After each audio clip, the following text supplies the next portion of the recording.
ल अब आज चाहिँ हामी म्याथको रिभिजन क्लास 7 को क्वेसन नम्बर 1 गर्न आँटेको छौँ। यो क्वेसन हामीलाई मिक्स फ्र्याक्सनमा दिएको छ। अब यसलाई चाहिँ फर्स्टमा चाहिँ हामीले चाहिँ इम्प्रोपर फ्र्याक्सनमा लिएर जानुपर्छ। त्यसको लागि हामीले के गर्ने भन्दाखेरि चाहिँ यो डिनोमिनेटरले होल नम्बरलाई मल्टिप्लाई गर्ने अनि यो न्युमेरेटरसँग एड गर्नुपर्ने हुन्छ। 2 1 जा 2 प्लस 1 3 भयो, 3/2 प्लस 4 2 जा 8 प्लस 3 11 भयो। यहाँनिर हाम्रो 11/4 आयो। अब यसलाई हेर्दाखेरि अब हाम्रो के छ भन्दाखेरि चाहिँ यो चाहिँ दुईटै डिनोमिनेटर चाहिँ डिफ्रेन्ट छ। डिफ्रेन्ट भएको हुनाले हामीले यसलाई चाहिँ प्लस माइनस गर्नका लागि चाहिँ एलसिएम निकाल्नु पर्ने हुन्छ। अब हामीले एलसिएम निकालौँ रफमा यसरी। एलसिएम इज 4 आयो हाम्रो एलसिएम। अब हामीले के गर्ने भन्दाखेरि यो डिनोमिनेटरलाई चाहिँ 4 बनाउनु पर्ने हुन्छ। कसरी बनाउने भन्दाखेरि यसको यो 2 छ, यो 2 लाई 2 ले मल्टिप्लाई गर्दाखेरि 4 हुन्छ अनि 4 भनेको चाहिँ हाम्रो एलसिएम हो। अब यो माथि 2 ले मल्टिप्लाई मुनि 2 ले मल्टिप्लाई गरेपछि माथि पनि 2 ले नै मल्टिप्लाई गर्नुपर्छ। यहाँ चाहिँ मुनि 1 ले मल्टिप्लाई गरेपछि माथि पनि 1 ले नै मल्टिप्लाई गर्नुपर्छ। अब यसलाई चाहिँ किन 1 ले मल्टिप्लाई गरेको भन्दाखेरि खासमा त नगर्दा पनि हुन्थ्यो, तर अब आउँदो हिसाबहरू गर्दाखेरि चाहिँ अब यहाँ सधैँ 4 नै हुन्छ, एलसिएमै हुन्छ भन्ने छैन नि त। त्यो भएर चाहिँ कन्सेप्ट बुझाउनको लागि चाहिँ यसलाई चाहिँ 1 ले मल्टिप्लाई गरेको। अब यति गरिसकेपछि चाहिँ अब हाम्रो के भयो भन्दाखेरि 3 2 जा 6 भयो, 2 2 जा 4 भयो, प्लस 11 1 जा 11 भयो, 4 1 जा 4 भयो। अब हाम्रो के भयो भन्दाखेरि चाहिँ डिनोमिनेटर चाहिँ दुईटैको सेम भयो। अब हामीले यसलाई के गर्ने, अब चाहिँ हामीले यसलाई इजिली प्लस गर्न सक्छौँ। यति गरिसकेपछि 6 प्लस 11 इज 17। अब 17/4। अब यो चाहिँ हाम्रो इम्प्रोपर फ्र्याक्सनमा छ। इम्प्रोपर फ्र्याक्सनलाई चाहिँ हामीले मिक्स्ड फ्र्याक्सनमा लिएर जान सक्छौँ। त्यसको लागि अब के गर्ने, यसरी चाहिँ 17 लाई चाहिँ 4 ले डिभाइड गर्नुपर्ने हुन्छ। 4 4 जा 16 माइनस गर्दाखेरि 1 रह्यो। यो 4 तलै बस्छ, यो 4 साइडमा जान्छ अनि यो 1 माथि आउँछ। अब यसरी चाहिँ हामीले 1 नम्बरको हिसाब गरेर सक्यौँ। अथवा हामीले यसो गर्दा पनि हुन्छ। 4 को टेबलमा 17 आउँदैन, 17 भन्दा सानो 16 आउँछ। 4 4 जा 16 हुन्छ अनि 1 रहन्छ अनि 1 रिमाइन्डर चाहिँ यसरी लेखेर यो डिभाइड नगरिकन हामीले डाइरेक्टली यसरी पनि गर्न सक्छौँ। अब यहाँ हामीलाई अर्को क्वेसन दिएको छ। यो चाहिँ हामीलाई इभ्यालुएट भनेर दिएको छ है। अब यसलाई हामीले कसरी गर्छौँ हेरौँ। यहाँ हामीलाई दिएको छ 16/81 टु द पावर 3/4। अब हामीले 16 लाई फ्याक्टराइज गर्छौँ। यसरी हामीले 16 लाई फ्याक्टराइज गऱ्यौँ भने 81 लाई पनि यसरी नै फ्याक्टराइज गर्नुपर्ने हुन्छ।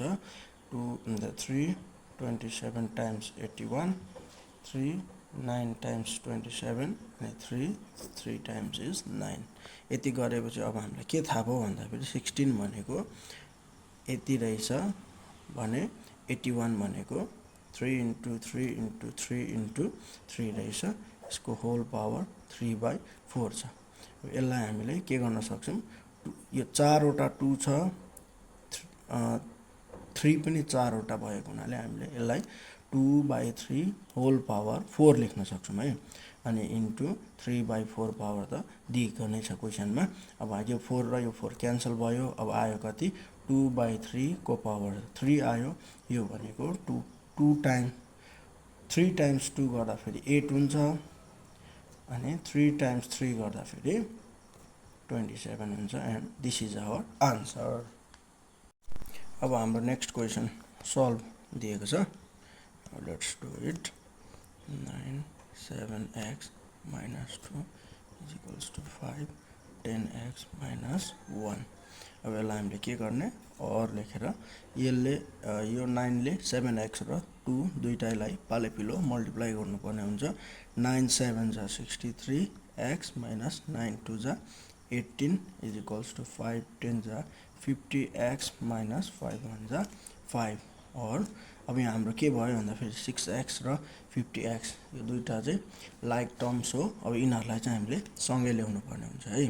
अब 6 यो 50 को अगाडि प्लस छ, यो इजिक्वल टुबाट यता आउँदाखेरि यो चाहिँ माइनस भएर जान्छ 50x।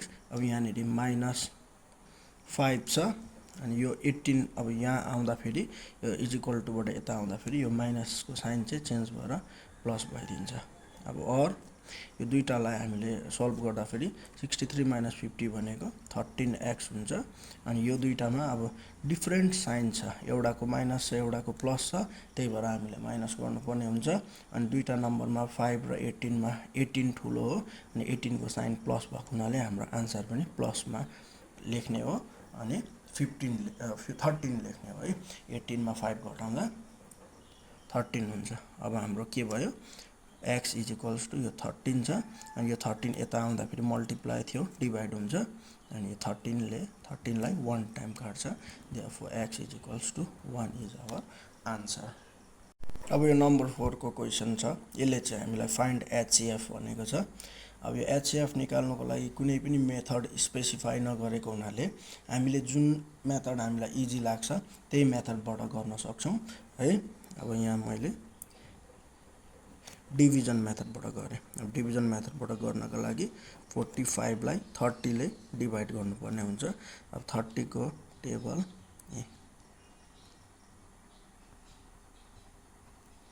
हुँदै जान्छ। अब यहाँनिर 45 छैन, त्यही भएर अब 45 नभएको हुनाले हामीले 45 भन्दा सानो नम्बर 30 को टेबलमा 30 नै हुन्छ, त्यही भएर 31 जा 30 लेख्ने अनि माइनस गर्दाखेरि यो 15 आयो।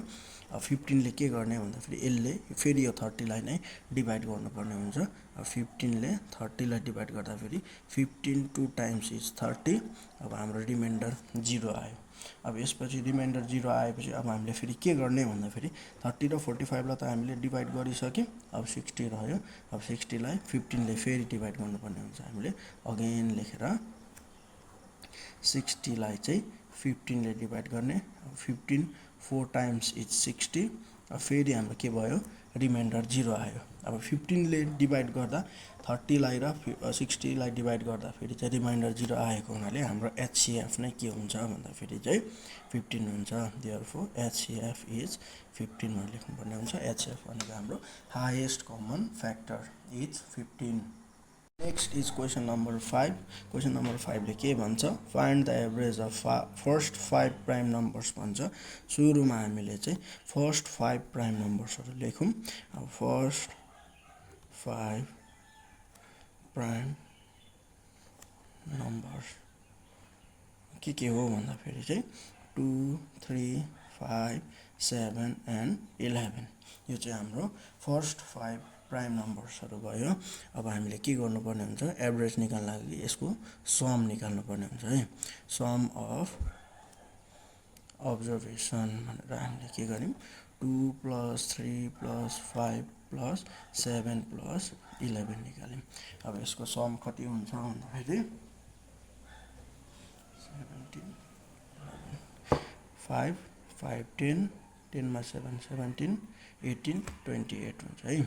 यसको चाहिँ सम चाहिँ 28 भयो। अब हाम्रो नम्बर अफ अब्जर्भेसन भनेको चाहिँ यो चाहिँ हाम्रो समेसन x भयो अनि यो चाहिँ हाम्रो n भयो। नम्बर अफ अब्जर्भेसन हाम्रो 1 2 3 4 5 छ, 5 लेख्ने। अब हामीले एभरेज निकाल्नु पर्ने हुन्छ। Average is equals to summation x by n। Summation x भनेको 28 छ, n भनेको 5 छ। अब यो 5 ले 28 लाई डिभाइड गर्दाखेरि हाम्रो हुन्छ 5.6। यसलाई हामीले कसरी गर्यौँ भन्दाखेरि अब मुनि 5 छ, यसलाई इन्टु 2 गर्ने, माथि पनि इन्टु 2 गर्ने, गरेपछि माथि 56 हुन्छ अनि यहाँ 10 भयो। अब कुनै पनि नम्बरलाई चाहिँ 10 ले डिभाइड गर्दाखेरि के हुन्छ भन्दाखेरि अब डेसिमल एक स्टेप अगाडि जान्छ। अहिले डेसिमल यहाँ छ, अब एक स्टेप अगाडि जाँदाखेरि यहाँ पुग्यो, त्यही भएर आन्सर चाहिँ हाम्रो 5.6 आयो। अब यहाँ नेक्स्ट 6 नम्बरमा छ, give an example of singleton set भनेको छ। सिङ्गल टोन सेट भनेको युनिट सेट हो है। अब यो युनिट सेट भनेको कस्तो सेट हो भन्दाखेरि त्यस्तो सेट हो जसको चाहिँ इलिमेन्ट एउटा मात्रै हुन्छ। त्यही भएर अब हामीले एक्जाम्पल दिँदाखेरि चाहिँ के गर्न सक्छौँ, set of the tallest mountain in the world. अब संसारमा सबैभन्दा टलेस्ट माउन्टेन त एउटै मात्रै छ, सगरमाथा माउन्ट एभरेस्ट। त्यही भएर यो चाहिँ के भयो भन्दाखेरि चाहिँ एउटा सिङ्गल टोन सेटको एक्जाम्पल भयो। यसको डिफिनेसन चाहिँ a set that contains only one element is called singleton set भनेर हामीले यसरी डेफिनेसन दिन सक्छौं। ल 6 नम्बरको पनि सक्यो।